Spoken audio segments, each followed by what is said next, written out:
Hi, I'm Steve Ballmer. I spent 34 years growing Microsoft, 10 years owning the LA Clippers basketball team. I love computers, data, and facts.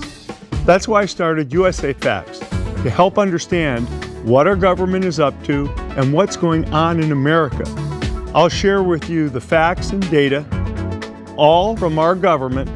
You make up your own mind. In this episode of Just the Facts, America by the numbers. But first, a quick disclaimer. As I talk, I do a lot of rounding of numbers, but the data you see on screen will be more exact. Things might have changed since I recorded this in mid-June. I can't predict the future, but I'll be reading about it when it happens. So now, let's roll. The ancient Greeks said, "You must know thyself." So let's get to know this great country we call home. The United States of America is a vast country. At 3.8 million square miles, a square mile, by the way, is about 484 football fields all crammed together. We are the third largest country by area in the world. Behind whom? Russia, and guess who else? China, Brazil. No, the answer is actually our neighbors up north. Canada is the second largest country by area. Across our 3.8 million square miles, we have 4 million miles of roads, 63 national parks, and 37% of all land is owned by the government, federal, state, local. According to the U.S. Census Bureau, there were nearly 337 million people in the U.S. as of July 2024, which is 4% of the world's population, which is just over 8 billion. Now let's take a look at who we are. 22% of our country's population was 17 years old or younger. 36% were adults aged 18 to 44. 25% were 45 to 64 years old. And 18% of us were over 65. And I can say us. And just think, in 1980, seniors were 11.3% of our population and now account for 18%. Wow. And people under 18 were 28% back then, but now it's down to 22%. That's a huge change in the world of demographics. Kind of blows my mind.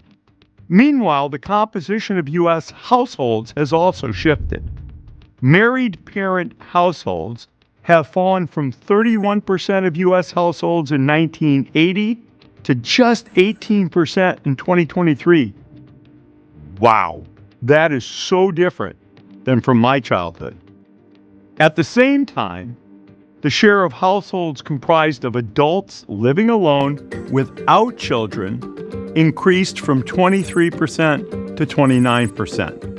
That's also a big change in the world of demographics.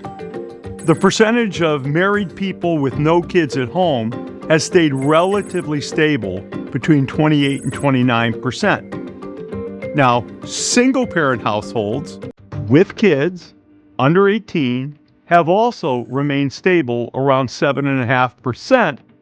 There are now 10 million single-parent family households, 75% of which are single mothers and 25% are single fathers. However, in 1980, that dynamic was 90% single mothers and 10% single fathers.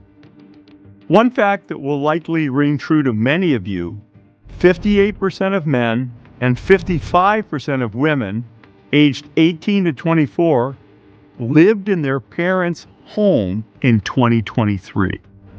For men, that's actually a 6 percentage point increase since 1960, but the share of young women living at home is up 20 percentage points. Even more interesting is the 25 to 34-year-old age group, where 20% of men live with their parents, up from 11% in 1960. And 12% of women live with their parents, up from 7% in 1960. That's really interesting to me. Most of this growth has happened since 2008, and people are getting married later in life. The U.S. Census Bureau found that the median age for marriage in 1980 was 22 for women and close to 25 for men.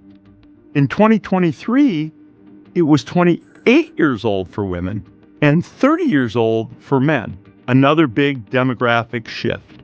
Let's look at 6 different groups of people based upon Census Bureau data.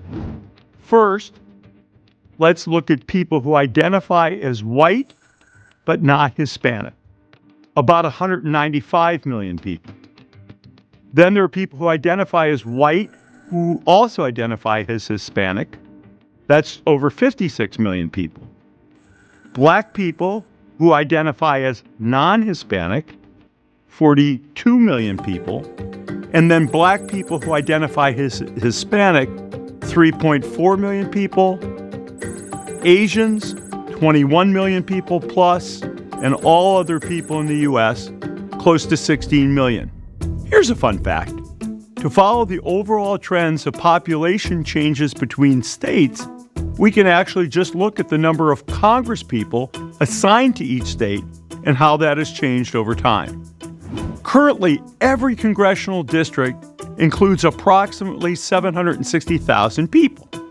Since 1980, the biggest winners, or growers, if you will, have been states like Texas, with an increase of 11 members of Congress. The biggest losers, relatively in population, are states like New York, who lost 8 congresspeople. Looks like a lot of people have decided they prefer warm weather and sunshine. Not me. I'll stick with Seattle. Now let's take a look at education. In 2022, among those 25 or older, 9% had less than a high school diploma or equivalent. 28% of people had high school graduate as their highest level of school completed. 15% of people had completed some college, but not a degree. 10% had an associate degree. 23% had a bachelor's degree. 14% had actually completed an advanced degree, such as a master's, a professional certification, or a doctoral degree. In 1980, 17% of the population 25 years or older had completed at least 4 years of college. In 2022, 38%. That's a big increase from my perspective. Since 1993, 24% of people who identify as white but not Hispanic had 4 years of college or more. By 2022, that rose to 42%. For blacks, it went from 12% to nearly 28%. And for Hispanics, people who identified black or white as Hispanics, it went from 9% to 21%. And Asians are now at 59%. In 2023, more women had a college degree than men, 39.7 to 36.9%, so it's close. But in 1980, men had a 7.3 percentage point advantage, 20.9% compared to 13.6%. Let's talk about how our kids are doing in school. Between 1990 and 2022, math proficiency increased from 15% to 26% among 8th graders and from 13% to 36% among 4th graders. I love the improvement. I think the scores are overall lower than at least I would hope for as a citizen. Reading proficiency began being measured in 1992 and has barely increased at all, from just over 29% to 31% for 8th graders and 29% to 33% among 4th graders. All test scores peaked between 2013 and 2017 and have declined some since. For example, 4th grade math proficiency peaked at 42% in 2013, but now we see it at 36%. To me, that's the wrong direction. Here's my view. As a nation, it just isn't acceptable where we are, and there are a lot of factors that go into these scores, not just what goes on in the classroom. But we need to do better. Let's take a bit of a look at what Americans do for a living. First of all, reference: 161 million Americans are working. In 2022, there were 20.9 million people working for our government. 79% worked for state and local government, and 21% worked for the federal government.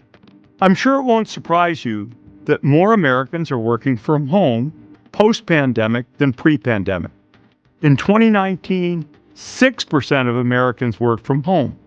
In 2022, that number was 15%. For those who still commute to work, the average commute time is 26 minutes. 3% only take public transportation to work, while 69% of people drove alone. 92% of households in the U.S. had at least one car available to them in 2022. Actually, 37% had access to 2 cars, and 22% had access to 3 or more. Let's talk about technology. In 2023, 96% of U.S. households had at least one type of computer, and 92% had a broadband internet subscription. Smartphones were the most common computing device in U.S. households. Of course, 92% of households have at least one, followed by 80% of households who have one or more desktop or laptop computers, and 64% with tablets. Here's a fun fact. Americans gamble. We spent approximately $98 billion on lottery tickets in 2022. I found this surprising. Massachusetts residents spend the most at $970 per capita, while North Dakota residents spent the least, just $37. How about a little lightning round of other interesting facts about America? 1. 16 million veterans in the country. 2. 1.3 million active duty soldiers. 3. 67 million people on Medicare, while there's 75 million people on Medicaid. 42 million people relied on food stamps as of 2023.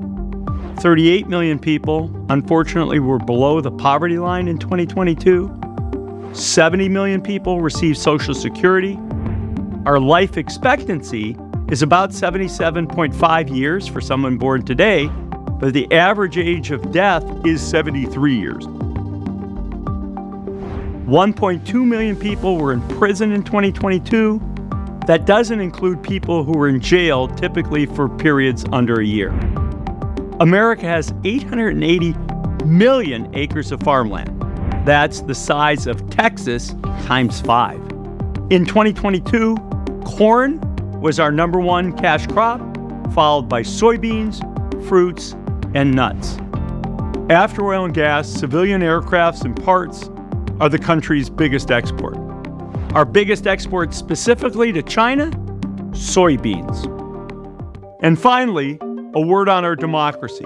The 2020 presidential election had the highest voter turnout of the 21st century, with 66.8% of citizens over 18 voting in the election. That's great. As with past elections, a higher share of women than men turned out to vote. 68.4% of women, 65% of men. Voter turnout also increased as age, educational attainment, and income increased. Voter turnout was highest among those ages 65 to 74 at 76%, while the percentage was lowest among those aged 18 to 24 at 51%. It's sure going to be interesting to see what those numbers look like this election cycle. I've learned a lot from this. I hope you have too. I hope you agree. The more we know, the better voters we can be. We give you just the facts. You decide what you believe.